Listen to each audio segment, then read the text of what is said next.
नमस्कार, special report देख रहे हैं आप। मैं हूं शुभी मिश्रा आपके साथ। आइए करते हैं बुलेटिन की शुरुआत। ईरान की जमीन पर फंसे अमेरिकी पायलट, चारों तरफ दुश्मन और वक्त के खिलाफ दौड़। लेकिन इसी बीच एक ऐसा फैक्टर सामने आता है जिसने पूरे ऑपरेशन का गेम ही बदल डाला। इजराइल की इंटेलिजेंस, जिसने एक बार फिर यह साबित कर दिया कि वो सिर्फ जंग नहीं लड़ता बल्कि जंग को कंट्रोल करता है।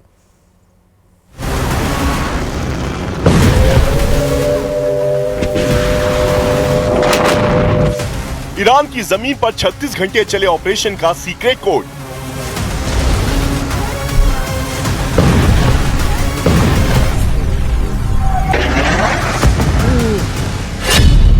अमेरिकी स्पेशल फोर्सेस का कवच बना इजरायली इंटेलिजेंस।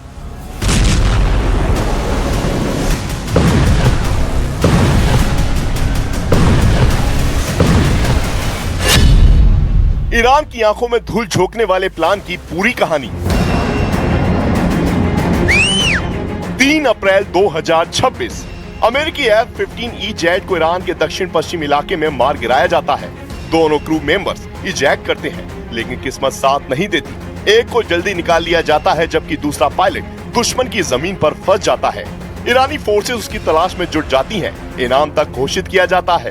हालात ऐसे बनते हैं कि हर मिनट खतरे से भरा है। अमेरिका के लिए ये सिर्फ एक रेस्क्यू मिशन नहीं था, बल्कि अपनी सैन्य प्रतिष्ठा बचाने की जंग बन चुका था। लेकिन इसी बीच पर्दे के पीछे एक और ताकत एक्टिव होती है, इजराइल की इंटेलिजेंस, जो चुपचाप इस पूरे ऑपरेशन की दिशा बदलने वाली थी।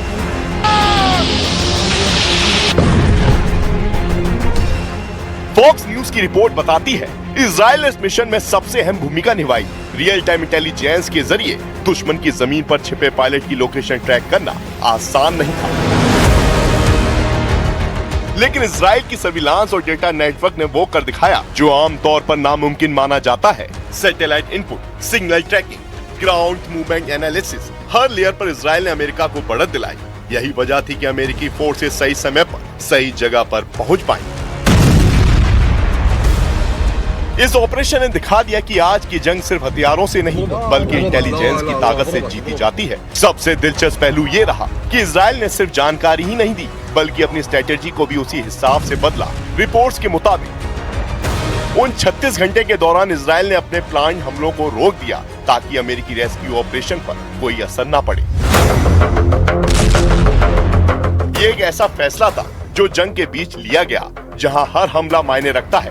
लेकिन इजराइल ने दिखा दिया कि उसकी प्राथमिकता सिर्फ हमला करना नहीं, बल्कि पूरे गेम को कंट्रोल करना है। आखिरकार 36 घंटे के हाई रिस्क मिशन के बाद अमेरिकी पायलट को सुरक्षित निकाल लिया जाता है। लेकिन इस कहानी का असली हीरो सिर्फ रेस्क्यू नहीं, बल्कि वो इंटेलिजेंस है जिसने इस ऑपरेशन को मुमकिन बनाया। इजराइल ने एक बार फिर से साबित कर दिया कि आधुनिक युद्ध में उसकी पकड़ कितनी गहरी है।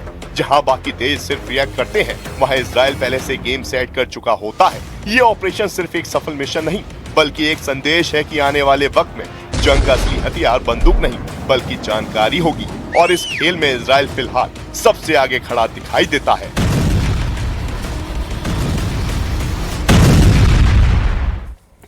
क्या इजराइल सिर्फ जंग लड़ रहा है या नक्शा बदलने की तैयारियां कर रहा है? दक्षिणी लेबनान में ग्राउंड ऑपरेशन, गाजा में लगातार हमले और अब ग्रेटर इजराइल की बहस फिर से जिंदा।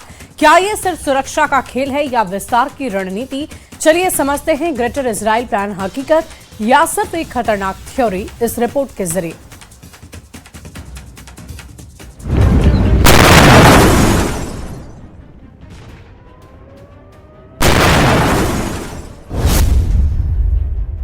जंग की आड़ में ग्रेटर इजराइल वाला प्लान।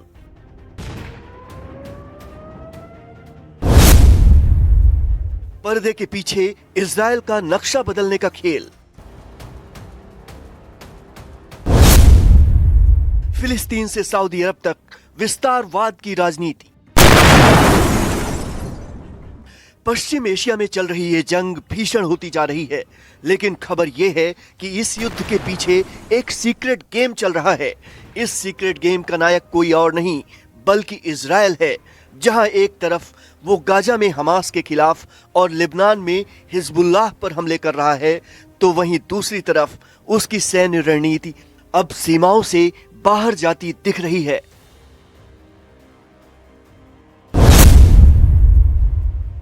दक्षिणी लेबनान में बफर जोन बनाने की कोशिश। वेस्ट बैंक पर सख्त नियंत्रण।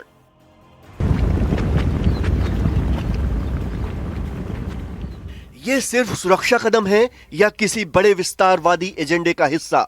यही सवाल ग्रेटर इजराइल की बहस को हवा दे रहा है, क्योंकि अगर जंग की आड़ में सीमाएं बदलने की कोशिश हो रही है तो ये सिर्फ एक युद्ध नहीं, पूरे पश्चिम एशिया के भूगोल को बदलने की तैयारी हो सकती है। क्योंकि ग्रेटर इजराइल की जड़ें सिर्फ राजनीति में नहीं बल्कि धार्मिक मान्यताओं में भी गहराई से जुड़ी हुई हैं। हिब्रू बाइबल की किताब जेनेसिस में एक ऐसा वादा बताया गया है जिसमें ईश्वर ने अब्राहम के वंशजों को एक विशाल भूमि देने की बात कही थी। मिस्र की नदी से लेकर यूफ्रेटस नदी तक, यानी एक ऐसा इलाका जो आज के Egypt, Israel, Jordan, Lebanon, Syria और इराक के हिस्सों तक फैला माना जाता है। कुछ कट्टरपंथी समूह इसी धार्मिक वादे को आज की राजनीतिक हकीकत में बदलने की बात करते हैं, लेकिन आधुनिक दुनिया में ये विचार बेहद विवादित और खतरनाक माना जाता है, क्योंकि अगर इसे लागू करने की कोशिश हुई तो ये सिर्फ जंग नहीं, पूरे क्षेत्र में स्थायी टकराव की वजह बन सकता है। दरअसल ग्रेटर इजराइल का विचार भले ही धार्मिक ग्रंथों से जुड़ा हो, लेकिन आधुनिक दौर में इसे सबसे पहले थियोडर हर्जन ने राजनीतिक रूप से उठाया था। हर्जल को आधुनिक जायोनिज्म का जनक माना जाता है, जिन्होंने यहूदियों के लिए एक स्वतंत्र राष्ट्र की अवधारणा दी। बाइबल के जेनेसिस 15:18-21 में जिस वादे का जिक्र है उसे कुछ विचारधाराएं आज भी आधार मानती हैं। इसमें ईश्वर द्वारा अब्राहम के वंशजों को मिस्र से लेकर यूफ्रेटस तक की भूमि देने की बात कही गई है।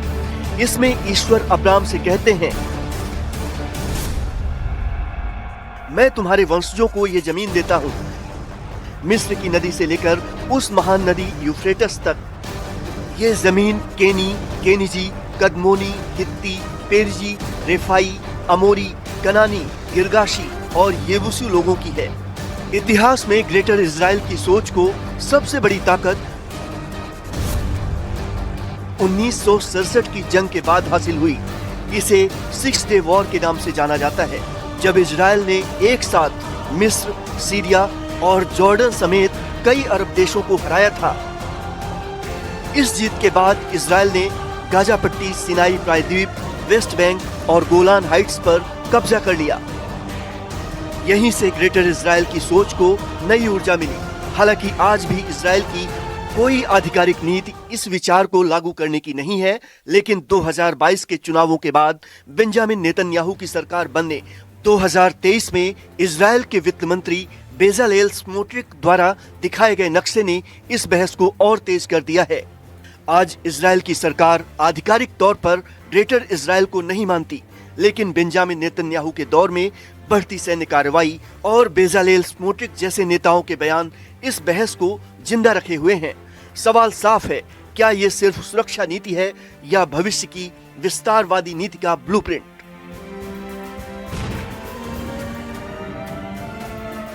देखिए, डोनाल्ड ट्रंप की नई धमकी बहुत ज्यादा सीरियस है। उन्होंने ईरान पर बड़े हमलों के लिए सबसे भयानक हथियारों की तैनाती शुरू कर दी है। अमेरिका से कार्गो शिप में टोमाहॉक से ज्यादा घातक मिसाइलें ईरान फ्रंट पर पहुंच रही है। इधर हॉर्मुज स्ट्रेट पर कब्जे के लिए ट्रंप ने रॉयल गोताखोरों की फोर्स लगा दी है।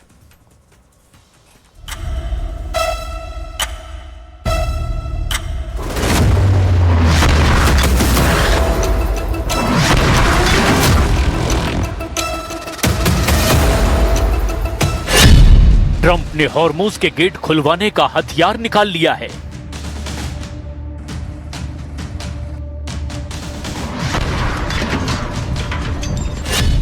अमेरिका धरती फाड़कर ईरान में घुसने के लिए तैयार है।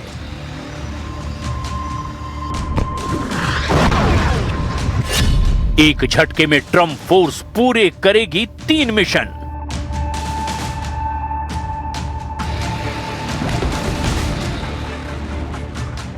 ट्रंप के 3 ऑर्डर जल्द पूरे हो सकते हैं। ईरान युद्ध से निकलने के लिए उतावले हो चुके ट्रंप ने तेहरान पर कहर ढाने का आदेश दिया है, लेकिन इसके साथ ही अमेरिका को 2 ऑपरेशन और करने हैं। पहला हॉर्मुज स्ट्रेट पर ईरान की नाकेबंदी को तोड़ना, दूसरा ईरान के यूरेनियम पर कब्जा। ये सब एक झटके में कैसे होगा? क्या है सुपर पावर का फाइनल ऑपरेशन? ईरान की क्या कमजोर कड़ी ट्रंप के हाथ लग गई है? ट्रंप के दावों पर यकीन करें तो जवाब हां है। अमेरिका ने अभी अपनी ताकत दिखाई नहीं है, लेकिन ईरान भी तो कमजोर नहीं पड़ रहा है।